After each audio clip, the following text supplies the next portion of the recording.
사랑의 예수님 감사합니다. 옛시대 사람들과 새시대 사람들의 차이점이 있습니다.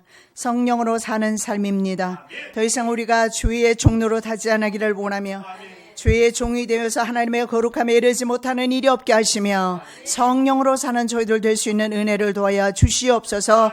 오늘도 주님께서 친히 말씀 증거하여 주시옵소서. 저희들 듣겠습니다. 하나님의 거룩하신 말씀 듣겠습니다. 그 말씀대로 살기를 원합니다. 삶 가운데서 놀라운 기사와 체험이 나타나게 도와 주시옵소서. 거룩하신 예수 그리스도 이름으로 기도드립니다. 아멘. 오늘 제목의 말씀은 옛시대와 새시대 사람들의 다른 점입니다. 새시대. 옛시대에 사는 사람과 새시대에 사는 사람들의 차이점이 무엇인가 오늘 살펴보기를 원합니다. 자, 오늘 성경 말씀은 죄가 세상에 들어왔다고 그렇게 말씀하고 있습니다. 자, 바울은 한 사람, 아담 한 사람의 불순종과 함께 죄가 유전되기 시작하고 그리고 죄로 인해서 모든 인류는 자동적으로 죄인된 것입니다. 그래서 모든 인류는 구속함이 필요하다는 사실을 말씀하고 있습니다. 자, 죄가 세상에 들어왔습니다. 창조 세계는 다 오염되었습니다. 모든 사람은 그래서 죄의 세력 안에 놓이게 되었습니다. 두 번째 아담의 순종의 능력으로 첫째 아담의 불순종에 따른 죄와 사망에서 구원받을 수 있다라고 말씀하고 있습니다.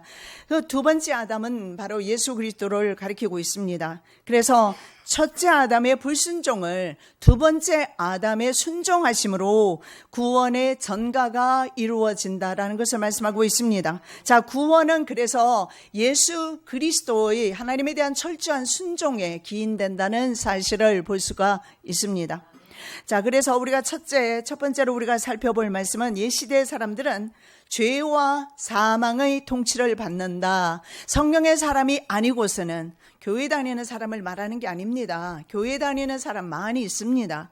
성경에서는 말씀하는 것은 교회 다니는 사람을 말하는 것이 아니고 옛시대 사람들은 성령님을 경험하지 못한, 의의 경험을 하지 못한 사람을 가리킵니다. 그래서 그런 경험을 하지 못한 사람은 바로 죄와 사망의 통치를 받게 된다고 말씀하고 있습니다. 그래서 아담과 예수 그리스도의 대표성에 대해서 말씀하고 있습니다. 두 사람은 모든 인류의 바로 대표자입니다. 두 사람은 불순종과 순종의 결과에 따라서 사람들의 운명이 바뀌어지는 것을 보게 됩니다. 자, 아담 한 사람의 범죄는 모든 인류에게 그 죄가 전가되었습니다. 모든 인류는 그래서 정죄를 당하고 심판을 당하는 거죠. 말하자면 판사로부터, 저지로부터 구형을 받는, 심판의 선고를 받는 것입니다. 심판의 선고는 무엇입니까? 죽음이라는 거예요. 그래서 모든 인류는 죽어야 하는 것입니다. 그러므로 한 사람으로 말미암아 죄가 세상에 들어오고 죄로 말미암아 사망이 들어왔나니 이와 같이 모든 사람이 죄를 지었으므로 사망이 모든 사람에게 임하였느니라. 그렇게 말씀하고 있습니다. 자, 12절 말씀 보니까 한 사람 때문에 죄가 세상에 들어왔고 죄로 말미암아 사망이 왔다라고 말합니다. 그리고 모든 사람은 죄를 짓는다고 말씀하고 있습니다. 그래서 사망이 모든 사람에게 임했다라고 말씀하고 있어요. 자, 모든 사람은 죄를 짓고 그래서 결론은 사망한다라는 겁니다. 선악을 알게 하는 나무에서 나는 것을 먹지 말라. 그 나무에서 나는 것을 먹는 날에 내가 반드시 죽으리라 하시니라.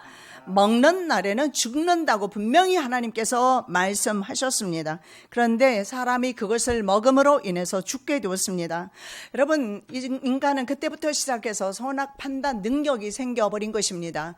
선과 악에 대한 판단 능력이 생겼다라는 것은 악에 대해서도 스스로 컨트롤할 수 있는 힘이 생긴 것을 의미하는데 인간은 근본적으로 그 힘을 아담의 범죄하면서 상실해버린 것입니다. 그래서 악에 대해서 근본적으로 컨트롤할 수 없는, 그래서 궁극적으로 심판을 받을 수밖에 없고 죄로 말미암아 멸망당할 수밖에 없다는 사실을 볼 수가 있습니다.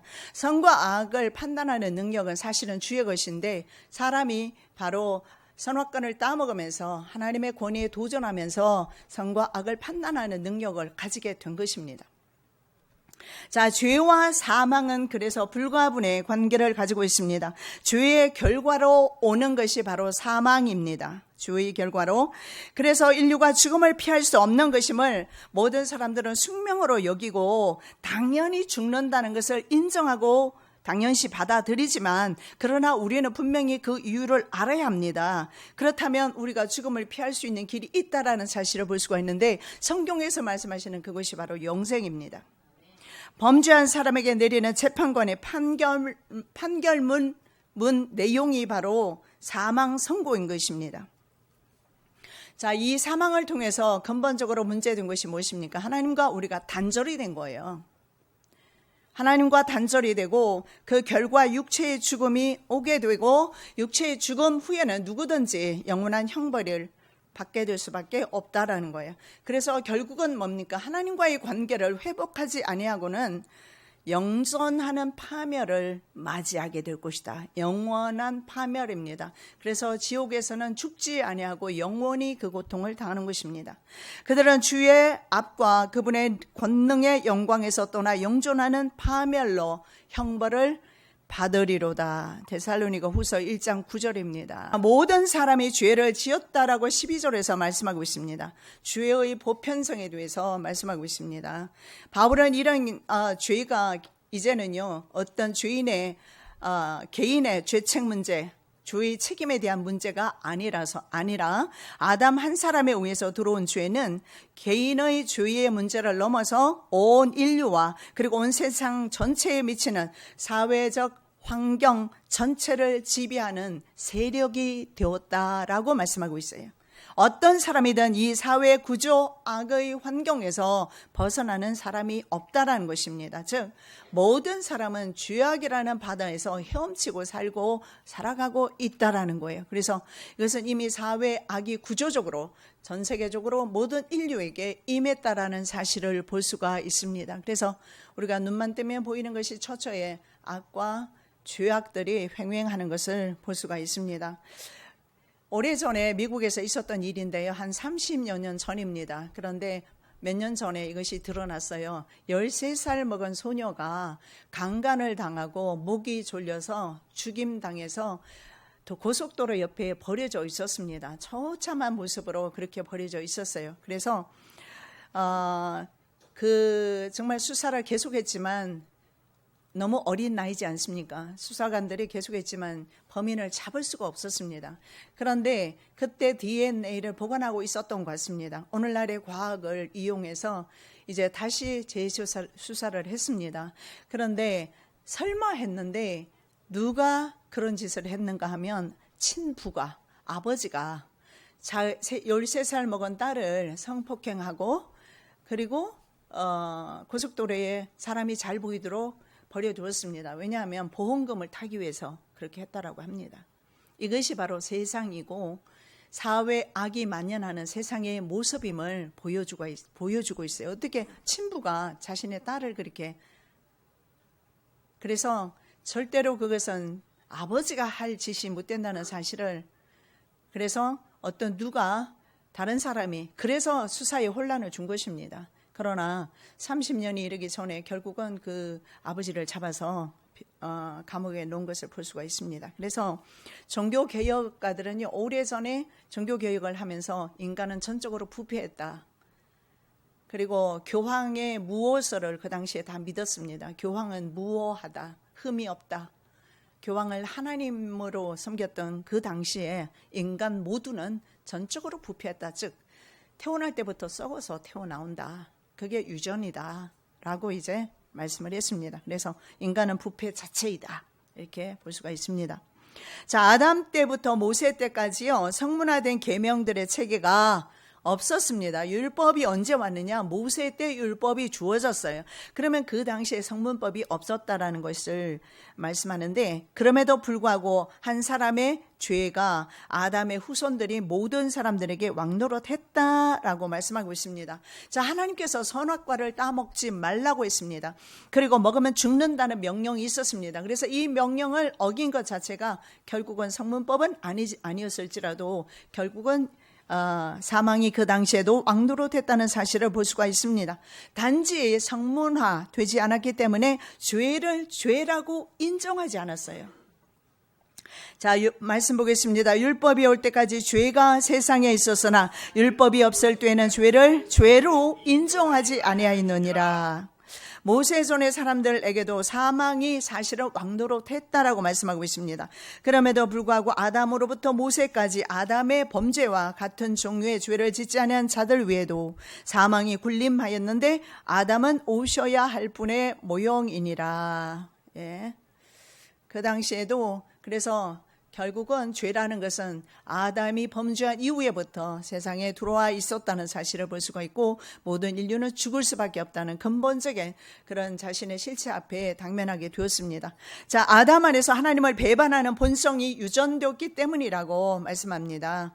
호세아 6장 7절, 그들은 사람들같이 언약을 어기며 거기서 나를 대적하고 배신하였도다.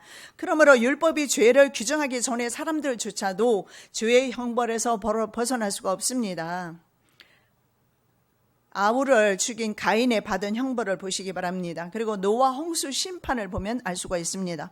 바벨탑 사건에서 언어가 혼잡되었습니다. 소돔과 고모라가 멸망했습니다. 그래서 실제로 당시에도 심판이 이루어졌음을, 물론 지역적이고 부분적이지만 심판이 이루어진 것을 볼 수가 있습니다.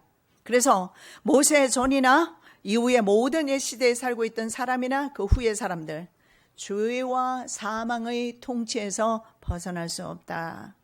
그래서 우리는 좀 더 죄에 대해서 한번 깊이 묵념할 필요가 있습니다. 묵상할 필요가 있습니다. 근본적으로 우리는 죄의 바다에서 헤어나갈 수가 없다라는 겁니다. 이렇게 생각할 수가 있겠습니다. 내가 작은 배를 타고 왔는데 배가 전복되고 태평양 한가운데서 내가 표류하고 있어요. 나무 조각 위에 타고. 그러면 그 사람은 누군가 와서 헬리콥터가 오든지 아니면 다른 배가 오든지 누군가의 도움이 없이는 그 사람은 구원받을 수가 없는 거예요. 근본적으로 인간은 그렇습니다. 예수 그리스도가 없이는, 구원자 예수 그리스도가 없이는 구원이 없다라는 것입니다. 그래서 모든 인간은 근본적으로 반역과 불법 그리고 죄를 행합니다. 다윗이 그것을 굉장히 적나라하게 표현하고 있습니다. 시편 51편에서 51편 1절에서 3절에 나와 있습니다. 범죄와 불법과 죄를 구분해서 말씀하고 있습니다. 이 범죄는 뭐냐 하면 원어에 보면 페샤라고 나와 있는데 영어로 보면 transgression이라는 단어를 써요. 이 단어는 무슨 뜻이냐? 이 범죄라는 단어는 성경에서 종종 범죄라는 단어를 썼는데 범죄는요, 반역하는 것을 말해요. 그래서 우리 인간은 근본적으로 하나님께 반역하는 행위를 늘 할 수밖에 없음을 우리는 인정해야 될 것입니다. 반역하는 행위. 그래서 더러운 것을 닦거나 지우듯이 자신의 그 범죄하는, 반역하는 그 행위를 지워주시라고 다윗은 간구하고 있습니다. 그리고 그 다음에 불법이 나오는데 아온이라는 단어를 쓰고 영어에는 iniquity라는 단어를 써요. 이것이 뭐냐면 인간은 근본적으로 남에게도 역시 해악을 끼칠 수밖에 없다라는 거예요. 나의 이익과 연관이 되었을 때, 관련이 있을 때는 반드시 다른 사람을 해치게 되어 있어요. 그게 이기적인 인간의 본성입니다. 누구나 할 것 없이, 목사나 장로나 할 것 없습니다. 모든 사람은요, 이기심을 따라서 움직일 수밖에 없는 것입니다. 더하고 덜하고의 차이점일 뿐이지, 우리는 근본적으로 바로 아온, 이 아온이 무엇입니까? 바로 불법을 행하는 것이 우리에게는 유전되었기 때문에 그렇다라는 것입니다. 그래서 이런 불법을 옷을 물에 빨듯이 씻어 주시라고 하나님 앞에 기도하고 있습니다. 그리고 그 다음에 하타라는 단어를 썼는데 영어에는 신입니다. 이 신이 뭐냐면 하타는 하나님의 그 길에서 벗어난 것을 말해요. 화살을 쏘았을 때 관역에서 벗어난 그런 모습을 상징하는데 우리는 언제나 하나님의 뜻과 관계없이 하나님의 뜻 밖에서 살아가는 인생들임을 인정하는 것입니다. 다윗은 그래서 철저하게 이러한 정말 주님 없이 살아갈 수 없고 주님의 용서와 주님의 속죄가 없이는 살아갈 수 없는 인간 본연의 모습을 하나님 앞에 지금 기도하고 있는 거예요.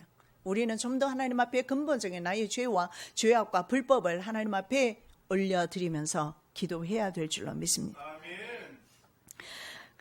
그래서 다윗의 그 말씀을 보면 우리 인간은 언제나 잘못된 길로 가고 있다. 여러분 길을 가다 보면 롱웨이라고 써놓은 곳이 있어요.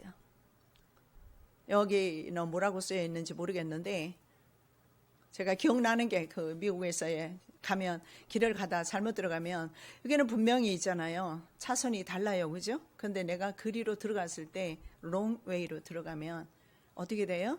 위험하지요. 사고 나지요. 그리로 들어가게 되면 마주오는 차와 마주하게 될 것이고 박을 가능성이 있습니다. 잘못된 길로 가는 것. 근데 인간은 스스로 언제나 잘못된 길로 갑니다. 그래서 우리는 주님의 자비와 은혜와 사랑이 필요합니다. 내가 갈급할 때, 내가 힘들 때, 내가 눈물 날 때 주님의 자비와 사랑과 자비를 구하시기 바랍니다. 주님은 우리에게 빈 깡통으로 깨어진 컵으로 그냥 걸어가기를 원치 않으세요. 우리는 이미 깨어진 컵이에요. 깨어진 질그릇이라고 사도 바울은 말합니다. 우리는 깨어져 있기 때문에 깨어져 있는 그릇은 방법이 없습니다. 계속해서 부어주는 방법밖에 없어요. 성령께서 부어주셔야 합니다. 예수님의 사랑으로 부어주셔야 합니다. 그 사랑과 은혜와 능력 가지고 사는 것입니다. 자, 새 시대의 사람은 은혜와 생명의 통치를 받는다. 그래서 똑같이 우리는 세상을 살지만 통치받는 방식이 달라요. 옛사람은 세상 구섭의 통치를 받고 살아가지만 새 사람은 성령님의 통치를 받고 살아가게 됩니다. 그것이 바로 은혜와 생명의 통치입니다. 자, 죄와 사망의 통치를 받는 옛사람과는 다릅니다. 새 시대 사람은 은혜와 생명의 통치를 받습니다. 한 사람의 범죄로 모든 사람이 정죄받고 심판에 처해진 것처럼 한 사람의 의의 행동으로 인한 선물이 많은 사람을 생명의 칭후에 이르게 한다라고 말씀하고 있습니다. 그러므로 한 사람의 범죄로 말미암아 심판이 모든 사람에게 임하여 정죄에 이른 것 같이 한 사람의 의로 말미암아 이 거저 주시는 선물이 모든 사람에게 임하여 생명의 칭호에 이르렀나니 한 사람의 불순종으로 말미암아 많은 사람이 죄인이 된 것 같이 한 사람의 순종으로 말미암아 많은 사람이 의론자가 되리라. 여러분, 그러나 문제가 있어요. 자, 아담 한 사람 때문에 전 인류는 무조건 에브리바디예요. 에브리바디예요. 인간이라면 다 죄인 되었습니다. 하나님께서 그렇게 규정하고 있어요. 너희들은 죄인이라고 규정하고 있습니다. 근본적으로 하나님의 뜻에 어긋났고 그리고 근본적으로 성품이 하나님을 배역하고 근본적으로 이웃과 반목할 수밖에 없는 그런 인간에 대해서 하나님께서는 죄인이라고 규정하고 있습니다. 그래서 모든 인류는 죄인 되었습니다. 벗어날 길이 없어요. 그래서 아담 한 사람으로 인해서 모든 사람에게 죄가 전가되고 죄인이 되었습니다. 그러나 예수 한 사람의 순종하심으로 인해서 구원을 받습니다. 그러나 모든 인류는 아닙니다. 조건이 있어요. 예수 그리스도 안에서. 이것이 바로 바울 신학입니다. In Christ, 예수 안에서. 답이 없습니다. 오직 예수 안에서. 살아도 죽어도 예수 안에서. 먹고 마셔도 예수 안에서. 일어나도 잠을 자도 우리 인간의 정체성 자체가 예수 안에서 살아야 되는, 그래야만 소망이 있다는 사실을 보여주고 있습니다. 새 시대 사람은 의를 경험해야 합니다. 그래야 영생을 가질 수가 있습니다. 그 의는 바로 예수 그리스도입니다. 예수 그리스도 안에서 주어지는 바로 생명입니다. 그러나 거저 주시는 이 선물은 또한 그 범죄와 같지 아니하니 이는 한 사람의 범죄를 통해 많은 사람이 죽었을진데 하나님의 은혜와 또 한 사람 예수 그리스도의 은혜를 통한 선물은 더욱더 많은 사람에게 넘쳤기 때문이니라.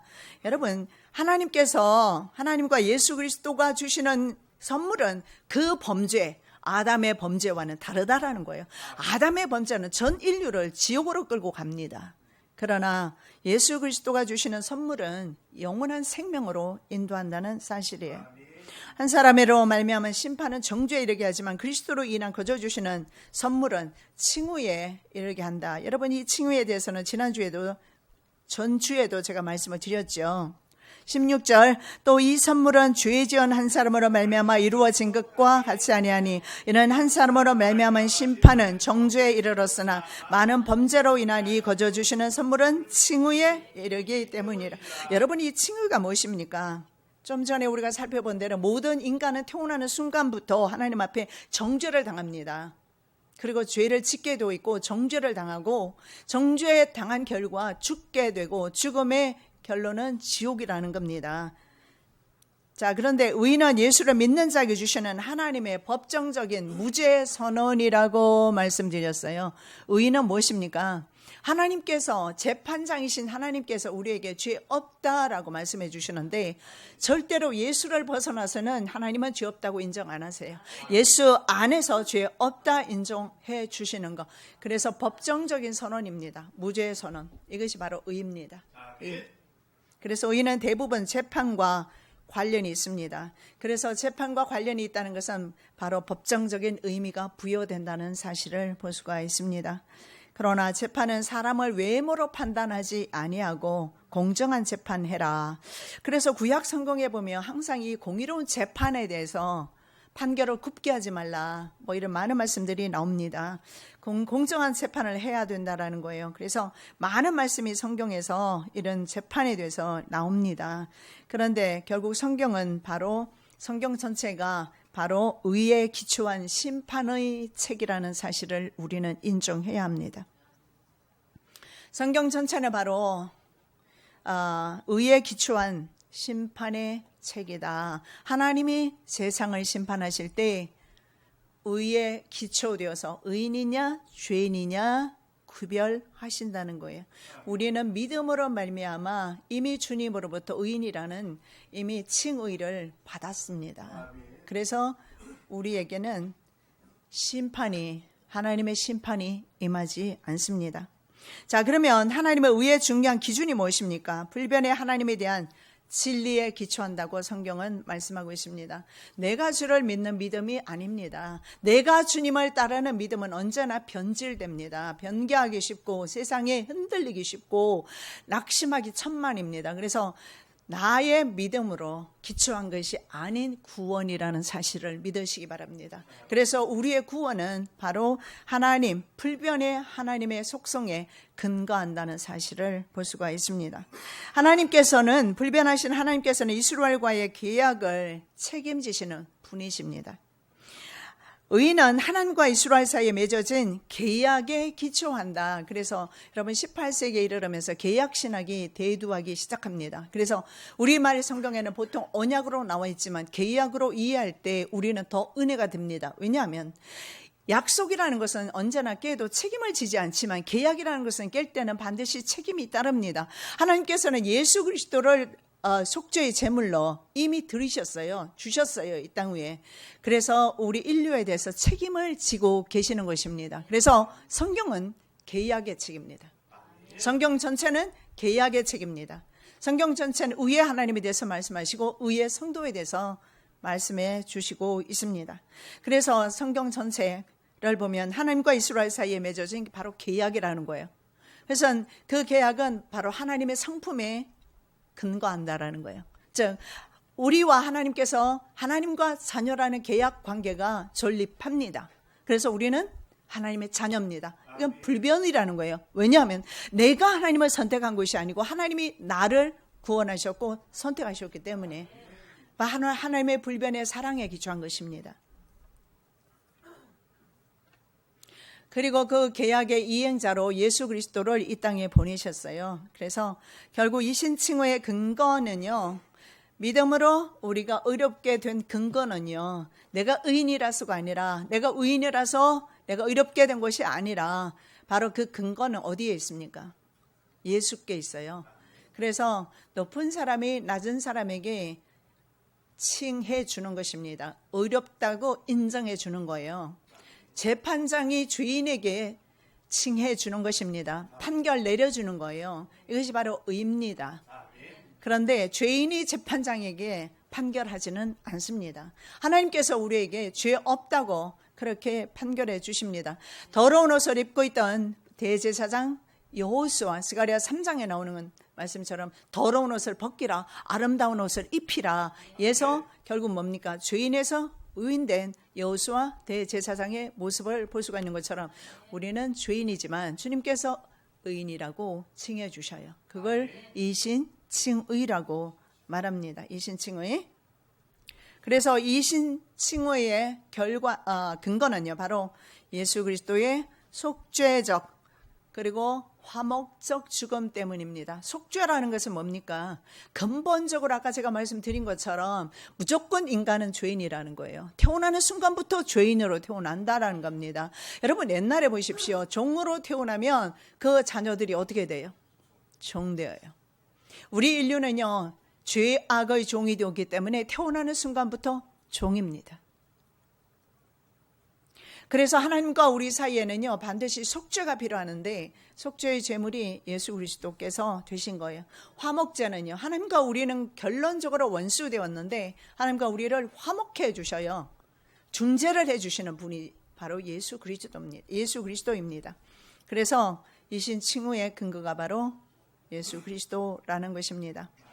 자, 그러므로 모든 사람이 죄인 된 것처럼 모든 사람이 의인 되지는 않습니다. 모든 사람이 의인되는 것이 아니라 예수 그리스도 안에서 예수 그리스도께서 인정해 주는 하나님의 자녀들만, 의롭게 인정된 자녀들, 그 자녀들만이 구원받는다는 사실을 볼 수가 있습니다.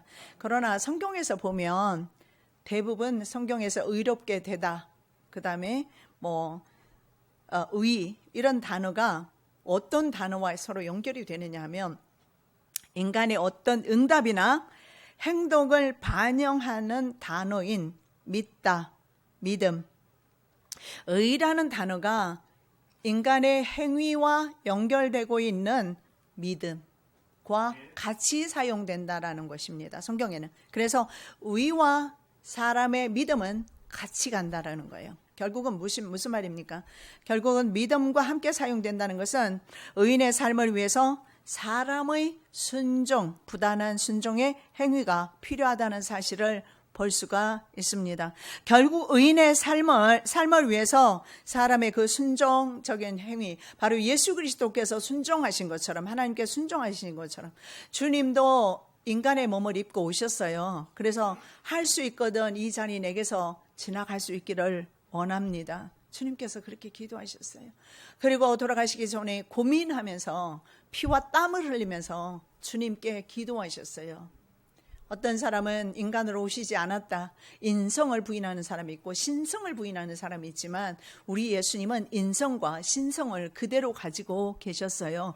그래서 불쌍한 사람을 보았을 때 긍휼히 여기며 패망하는 예루살렘을 바라보면서 눈물로 기도할 수 있었고 탄식하실 수가 있었던 것입니다. 자, 의인의 삶을 위해서 순종적인 행위, 바로 예수 그리스도께서 우리를 위해서 순종의 행위를 하셨던 것처럼 저와 여러분 하나님 앞에 때로는 내 생각과 맞지 않을 때가 많이 있을 겁니다. 그럼에도 불구하고 내 생각은 전혀 중요하지 않습니다. 내 시간이나 환경이나 여건이나 전혀 중요하지 않습니다. 하나님께 우리는 무조건 순종하는 것입니다. 예수 그리스도가 그렇게 하셨던 것처럼 우리가 그렇게 순종할 때에 바로 하나님께서 우리에게 복을 내려 주시고 구원의 길로 인도하신다는 사실입니다. 여러분, 지난번에 한번 제가 몇 번이나 말씀을 드렸잖아요. 여러분 과정을 잘 아시지만 제 가족 이야기를 좀 할게요. 오늘도 제 사위인 장전도사가 올해 초에 뜬금없이 하나님께서 한국 필라교회로 가라고 말씀하신다고 그렇게 말했어요. 그 아이들이 떠나갔을 때, 교회가 정말 어려웠을 때 떠나갔고, 그 아이들이 갈 때마다 나는 눈물을 흘려야 했습니다.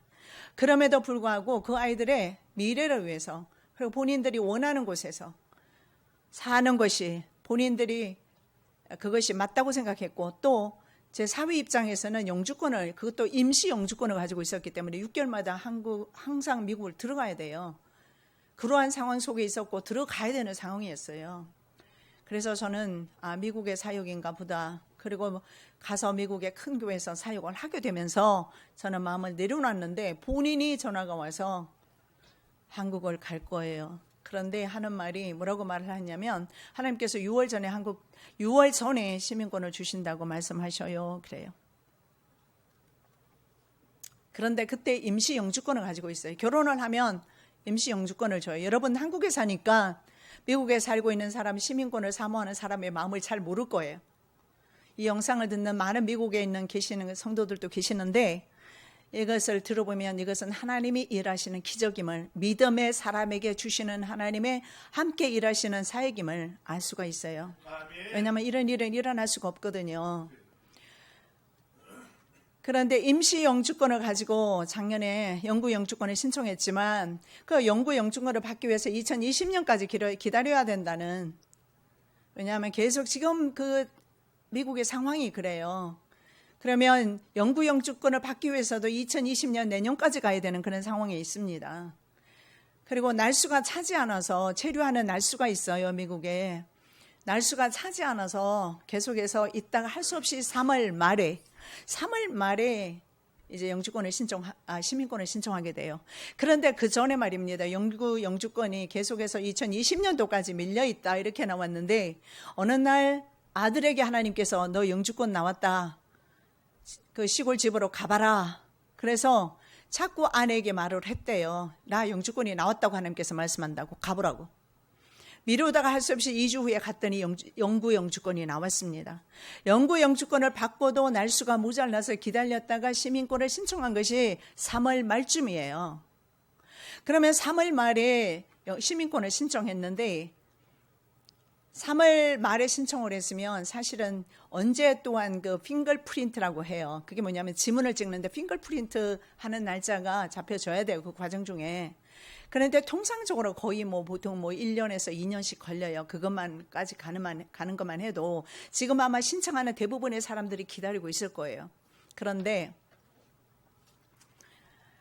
신청한 지 한 달도 안 돼서 핑거프린트하라고 연락이 왔어요. 그래서 핑거프린트를 하고 나서 이틀 후에 다시 급했던 것 같아요. 하나님께서 이틀 후에, 정확하게 이틀 후에 인터뷰 날짜가 잡혔다고 연락이 왔어요. 이건 거의 기적이에요. 그 핑거프린트하고 그 자리에서 바로 발송하지 않았다면 인터뷰 날짜가 그렇게 잡히지는 않았을 거예요. 이틀 만에 어떻게 인터뷰 날짜가 잡혀요. 그래서 갔습니다. 이제 인터뷰하러 5월 28일이었어요. 5월 28일에 갔는데요. 영어를 잘하느냐? 영어 못하면 지금 다 떨어지고 있어요. 영어를 잘하느냐? 여러분 미국에 거의 지금 한 1년 몇 개월 되는데 체류하는 동안에 한국인들과 상대하면 영어가 늘지 않아요. 계속 한국인들과 사역하고 영어가 늘었겠습니까? 그래서 우리 딸이 뒤에서 보니까 접수하는데 말을 못 알아들으니까 4번째 접수하는 사람이 하는 말이 이번에 마지막 기회다. 못 알아들어요. 읽으라고 하는데 읽지를 못한 거예요. 마지막 찬스다. 근데 마지막 찬스라고 말한 말을 알아듣고 읽었던 것 같아요. 읽었어요. 여러분 그러면 그 통과하는 것은요 거의 기적입니다. 왜냐하면 요즘은 계속 이렇게 많이 이렇게 단계별로 리딩 따로 있고 라이팅 따로 있고 그리고 또 인터뷰 따로 있고 단계별로 계속 전에는 한꺼번에 다 있거든요. 근데 지금은 단계별로 다 하는가 봐요. 그러면 들어가서 계속해서 답을 하고 해야 되는데 제가 봤을 때는 인터뷰한 사람이 정신이 나가지 않고는 시민권 줄 리는 없어요. 근데 출발하기 전에 한밤중에 제가 자려고 하는데 자꾸 이렇게 페이스톡이 와요. 그래서 이 아이들이 이제 시민권 신청하러 인터뷰하러 가니까 전화 왔나 보다 싶어서 할 수 없이 일어나서 전화를 받았는데 제 딸에게 기도 좀 해주라고 했는데 안 해줬는가 봐요. 좀 불만이 가득하고 좀 불안해 보이는 모습이 보였어요. 그래서 제가 기도를 하는데 하나님이 저에게 어떤 마음을 주셨냐면 성령이 함께 간다. 성령께서 통과시켜 주셨어요. 성령께서 일하시는 거예요. 제가 인터뷰하러 가기 전날 하나님이 저한테 이런 말씀하셨거든요. 너 좋은 사람 만나게 될 것이다. 그 다음날 갔더니요. 흑인들은 남부 사투리를 쓰기 때문에 안 그래도 못하는데 못 알아들어요. 그런데 몇 명 중에 백인 할아버지 한 분이 있는데 저분이 나를 인터뷰하겠구나. 근데 진짜 그분이 나를 부르셨어요. 하나님께서 저에게는 좋은 사람 만나게 해주실 거라 이렇게 말씀하셨는데 제 사위에게는 성령이 함께 하신다. 함께 간다라고 말씀을 해주셨어요. 그래서 2개월 만에 시민권 획득했어요. 이제 미국 여권 만들어서 이제 들어옵니다. 들어오기만 하면 돼요. 여러분 지금도 그렇습니다. 여러분 우리가 영생에 대한 믿음도 있지만 삶 속에서 얼마나 우리가 주님을 믿느냐에 따라서 믿음의 역사는 지금도 일어나고 있다는 사실을 여러분 믿으시기 바랍니다. 자신의 육체를 죄의 순종해서 불의의 도구로 쓰든지 아니면 하나님께 드려서 의의 도구가 되든지 자신의 몫이에요. 즉 하나님께서 세상에 살면서 형통의 복을 주시든지 이건 진짜 형통입니다. 제가 제 사위 영어 실력은 너무 잘 알아요. 오 마이 갓 하고 몇 가지 단어 만구사해요. 우리 동생이 오늘 와 있는데 유학원을 운영하고 있어요. 그 유학원에 공짜로 공부시켜줘서 공부하러 갔는데 우리 사위 너무 치부로 드러내는 거 아닌지 모르겠어요. 공부하러 갔는데 젊은 아이들을 따라갈 수가 없어서 포기했던 사람이에요. 그래도 시민권 시험을 쳐야 되니까 영어 공부해보려고 갔다가 스트레스를 너무 받아서 영어로 강의를 하니까 원어민 강의를 하니까 포기했던 사람이에요. 그런데 어떻게 받을 수 있을까? 여러분 영구 영주권도 받으려면 몇 년씩 걸려야 되고 기다리라고 했는데 하나님이 아들에게 이미 하나님이 보내주었다. 그럼 하나님이 보낸 거지 이민국에서 보낸 거 아니에요. 그리고 시민권도 마찬가지로 거의 불가능한 그런 상태에서 하나님께서 허락을 하신 거예요. 어제 저녁에 제가 통화하면서 구체적으로 말하길래 그렇구나. 정말 하나님이 하셨구나. 그리고 제가 통화를 하면서 느꼈던 것이 뭐냐면 과연 믿음으로 살고 있구나. 하나님의 말씀대로 살고 있구나. 그것을 제가 깨달았어요. 여러분, 우리는 바로 나의 믿음을 통해서 내가 어떤 믿음의 반응을 하느냐에 따라서 이 믿음과 그리고 하나님의 축복과 그리고 의가 함께 간다는 사실을 믿으시기 바랍니다. 제가 죄가 넘친 곳에 은혜가 더 넘친다라고 말씀하고 있습니다. 또한 율법이 들어온 것은 범주가 넘치게 하려 함이거니와 죄가 넘친 곳에 은혜가 더욱더 넘쳤나니 이것은 죄가 군림하여 사망에 이르게 한 것 같이 은혜도 의를 통해 군림하여 예수 그리스도 우리 주로 말미암아 영원한 생명에 이르게 하려 함이라. 여러분 율법이 모세 때부터 성문법이 들어오게 됩니다.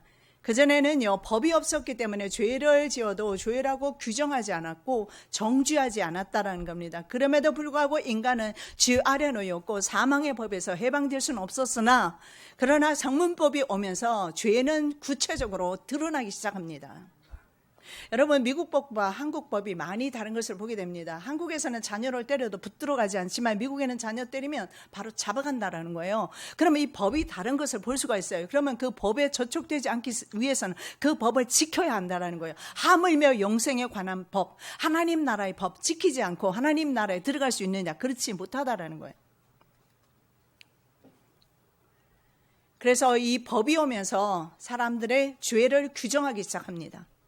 바로 율법이라는 모세의 율법이 오면서 죄를 죄라고 인정하게 되고 범죄가 더 넘쳐나게 돼요. 참 아이러니하죠.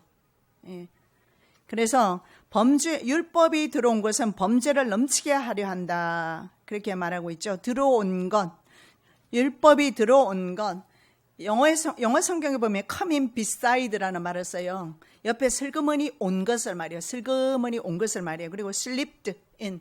이것은 뭐예요? 미끄러져 들어와 있다는 것입니다. 그래서 바로 하나님의 율법이, 하나님의 말씀이 우리 가운데 이렇게 바로 옆에 있다는 것을 말씀하고 있습니다. 자, 그래서 율법의 가입은요, 결론적으로 봤을 때 범죄를 더하게 하는 것이다. 물론 족장들에게도 하나님의 명령이 있었습니다. 그러나 족장들에게 주셨던 명령보다도 구체적으로 주신 것이 바로 모세 율법입니다. 모세 오경입니다. 자, 이 모세 율법은 법들 위에, 족장들에게 주셨던 법들 위에 더해진 것입니다. 그래서 율법은 모든 죄의 가증함과 그 결과를 드러내는 역할을 하는 것이에요. 여러분, 무슨 말입니까? 이 율법이 있으면서 우리가 말씀을 묵상하는 이유가 거기에 있습니다. 말씀을 왜 묵상합니까? 제가 말씀을 아침마다 하나씩 단톡에 올려드리는데 아마 내일부터는 우리 장전수차가 그 일을 할 거예요. 하나님께서 그날 주시는 말씀을 받아서 올리게 될 것입니다. 누구보다도 하나님과 함께 걸어가는 하나님의 종이기 때문에 믿어도 될 것입니다. 예, 하나님의 말씀을 왜 우리가 붙잡아야 되느냐? 하나님의 말씀을 붙잡는 이유는 내가 잘못된 길로 갈 때 죄라고 말해주기 때문에 그래요. 율법이 있는 것은 우리가 죄를 지었을 때 너 지금 죄 짓고 있어? 너 지금 잘못된 길로 가고 있어? 너 지금 욕하고 있구나? 너 지금 마음속에 다른 사람을 미워하고 있어? 이런 것을 하나님의 말씀이 나에게 매일같이 말씀해 주고 있어요. 그래서 우리는 말씀을 암송하고 말씀을 읽고 그리고 교회에서 말씀을 통독하고 있고 그리고 아침마다 단톡에 말씀이 올라가고 하는 이유가 우리는 말씀을 주실 때에 사실은 그 말씀의 기준에서, 그래서 성경 말씀을 캐논이라고 합니다. 정경이라고 그래요. 자와 같아요. 자와 같습니다. 그래서 이 말씀은 자와 같아서 자를 들이대면 비틀어진 것을 바로 잡을 수가 있어요. 건물이 올라갈 때 그냥 안 올라가요. 수평자라는 게 줄자가 있어요. 줄자를 위해서 내려뜨리면요, 이것이 우리 크레인 하시는 집사님 맞죠? 그죠? 줄자 쓰죠? 지금도 쓰는지 모르겠지만 위에서 쓰고 있어요? 예, 위에서 이렇게 줄을 달아서 내려뜨리면 자가 반듯하게 지구가 그 원심력에 의해서 바르게 밑으로 내려가요. 삐뚤게 안 내려가요. 그래서 반드시 그것을 사용해서 건물을 올리게 되어 있어요. 율법이 그런 역할을 해요. 내가 비뚤게 가는 건 바로 하나님의 말씀이 바로 잡아줘요. 안 그러면 아까 제가 말씀드린 대로 우리는요, 처음부터 불법을 행하고 왜곡되었고 성격이, 그리고 늘 관역에서 벗어나는 그런 버릇이 있어요. 습성이 있어요. 그런 습성이 있기 때문에 꼭 염소 같아요. 염소는 잘 들이받아요. 그죠? 근데 우리 인간이 바로 꼭 염소와 같아요. 양이라고 주님께서 표현을 해주셨지만 양은 목자가 필요하기 때문에 양이라고 하지만 어떻게 보면 염소가 양이랑 같이 살거든요. 그래서 염소나 양이나 같은 무리에 살아요. 근데 양은 모이기를 좋아하는데 염소는 들이받는 걸 좋아해요. 그런 습성이, 들이받는 습성이 남이 잘 되는 꼴을 못 보는 그런 안 좋은 습성들이 내 마음속에 있어요. 괜히 시기가 나고 질투가 나고 막 그래요. 그죠? 안 그래요? 예. 웃는 거 보니까 인정하는 것 같아요. 예. 그래서 인류의 죄악상을 폭로해 주는 것이 하나님의 말씀입니다. 그래서 여러분, 말씀 떨어지면 하루라도 말씀 듣지 않고 보지 않고 암송하지 않고 말씀과 함께하지 않으면 여러분은 그날은 잘못된 길로 가도 바로 잡아주는 어떤 사람도 없고 그냥 내 멋대로 가게 돼요. 평생 그렇게 살아온 사람은요, 그렇게 해서 쭉 어디로 가겠어요? 그냥 영펄로 가는 겁니다. 쭉 그대로 가는 거예요. 그래서 성경에는 뭐라고 말씀합니까? 믿지 아니함으로 그는 벌써 심판받았어요. 정죄 받았어요. 믿지 아니함으로. 그러나 우리는 주님을 믿으면서 말씀에 계속해서 말씀과 비춰봤을 때 말씀은 정경입니다. 말씀은 우리를 바르게 인도합니다. 교훈합니다. 그래서 말씀에 비춰보지 않으면 그날 하루는 우리는 승리했는지 실패했는지 알 수가 없어요. 말씀 가지고 늘 사시기를 예수님의 이름으로 축복합니다. 그래서 성경에는 죄가 넘친 곳에 은혜가 더욱더 넘쳤다 이렇게 말합니다. 여러분, 그렇다면 은혜 받기 위해서 죄를 더 짓잖아, 이런 말 아닙니다. 왜냐하면 죄가 넘친 곳에 은혜가 더욱더 넘쳤다. 그래서 은혜 받기 위해서 그럼 죄를 더 지어야 하는 것인가? 뭐 한번 해보시던지요. 그러면 엄청나게 깨우치지 않겠습니까? 진짜 하나님이 구원하신 사람이라면. 미국에는 보니까 어떤 장로님이 주일날 장사하다가 총 맞고 돌이키더라고요. 총 맞는 역사가 일어날 수도 있어요. 그냥 순종합시다. 그게 우리를 편케 합니다. 예, 우리는 바로 은혜 받기 위해서 죄를 더할 수는 없습니다. 은혜가 사람으로 하여금 죄를 더 짓게 하는 역할을 하는 것이 아니라 인간이 율법에 의해서 정죄를 당하면 당할수록 죄에 대해서 무기력함을 느끼게 돼요. 여러분, 성령 받은 사람 가장 먼저 깨닫는 게 뭐예요? 저 사람 왜 저래, 저 사람 왜 저래. 안 그래요. 성령 받은 사람 가장 먼저 오는 것이 뭐예요? 자기 죄를 묵상하면서 눈물이 나기 시작합니다. 자기 죄를. 그래서 자기 자신이 얼마나 무기력한지, 죄에 얼마나 노출이 되어 있는지, 아까 제가 말한 것처럼 전체적인 사회 구조 악이라고 그랬어요. 죄악이. 그렇기 때문에 내가 그렇게 노출되어서 살아갈 수밖에 없는, 바로 이 죄악의 바다에서 살 수밖에 없는 인간의 한계를 우리가 주님을 의지하면 할수록, 말씀을 들이대면 될수록 더 느끼게 된다라는 것을 말씀하는 것입니다. 그래서 이때 하나님의 용서를 받으면 은혜가 더 넘친다는 것입니다. 그래서 우리는 은혜 받으면 울면서 죄를 회개하면서 가게 되지요. 죄가 사실은 수면 위로 드러났기 때문에. 그전에는 어때요? 드러나지 않았어요. 왜 내가 죄인이냐고 말할 수도 있어요. 그리고 기도해도 눈물도 나지 않아요. 그런데 내가 기도하다가 내 죄를 생각하면 눈물 날 때 우리는 하나님의 말씀에 비추어서 내가 죄인이라는 것을 인정할 때 비로소 회개하면서 눈물이 나는 것입니다. 그래서 많은 죄를 지은 사람일수록, 잘못된 길로 간 사람일수록 죄를 용서받았을 때 하나님을 더 사랑하는 것을 우리가 한 여인을 통해서 볼 수가 있습니다. 이러므로 내가 내게 이르노니 이 여자는 많은 죄를 용서받았느니라. 이는 그녀가 많이 사랑하였기 때문이니라. 그러나 적은 것을 용서받은 사람은 적게 사랑하느니라 하시고, 내가 용서받은 것이 별로 없다라고 생각했을 때는 은혜가 적을는지도 몰라요. 그러나 나는 생각하면 할수록 나는 정말 하나님의 은혜가 크고 내가 어떻게 용서받았을까? 나 같은 죄인이. 그래서 사도 바울은 죄악 괴수 중에 괴수다. 자기가 무슨 그렇게 죄를 지었습니까? 사도 바울이 누구를 살해했습니까? 모세처럼? 그러지도 않았어요. 그런데 사도 바울은 정말 주를 위해서, 물론 예수 믿는 사람 기독교인을 살해하기 위해서 공문서를 들고 다니기는 했지만, 사도 바울은 나는 바로 죄인입니다. 그리고 죄인 중에 괴수입니다. 그러한 은혜가 저와 여러분에게 있기를 예수 그리스도 이름으로 축원합니다. 사랑의 예수님 감사합니다. 죄가 넘친 곳에 은혜가 더 넘칩니다. 나는 죄인입니다. 우리는 죄인입니다. 그래서 하나님의 은혜가 더 필요하고 하나님의 사랑과 하나님의 자비가 더 필요합니다. 저희들에게 하나님의 사랑과 은혜와 자비가 부어지기를 원합니다. 아버지 하나님의 말씀에 비추어서 날마다 우리의 잘못된 길에서, 왜곡된 길에서, 반역의 길에서 돌이켜 주시옵소서. 거룩하신 예수 그리스도 이름으로 기도드립니다. 아멘.